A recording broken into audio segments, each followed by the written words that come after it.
ভারতের নয়াদিল্লিতে সোমবার পুলিশি লাঠিচার্জের পরেও পিছু হটেনি ককরোচ জনতা পার্টির আন্দোলন। এ সময় সিজেপি সমর্থকদের ছোড়া ইট পাটকেলে আহত হয়েছেন কমপক্ষে ১১৮ জনেরও বেশি পুলিশ। বিশৃঙ্খলা সৃষ্টি, সহিংসতা আচরণ এবং সহকারী যানবাহন ও সম্পত্তির ক্ষয়ক্ষতির সাধনের অভিযোগে ঘটনাস্থল থেকে অন্তত ৭০ জন বিক্ষোভকারীকে গ্রেফতার করেছে পুলিশ। বন্ধ রয়েছে দিল্লির ইন্টারনেট সেবা। আন্দোলনের প্রতিষ্ঠাতা অভিজিৎ দীপকে আহতদের প্রতি সমবেদনা জানান। অভিযোগ করেন আন্দোলন দমাতে অতিরিক্ত বল প্রয়োগ হচ্ছে।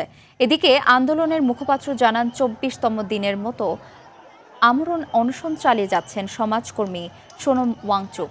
দাবি আদায় না হওয়া পর্যন্ত আন্দোলন ও অনশন দুটিই চলবে বলেও জানান তিনি।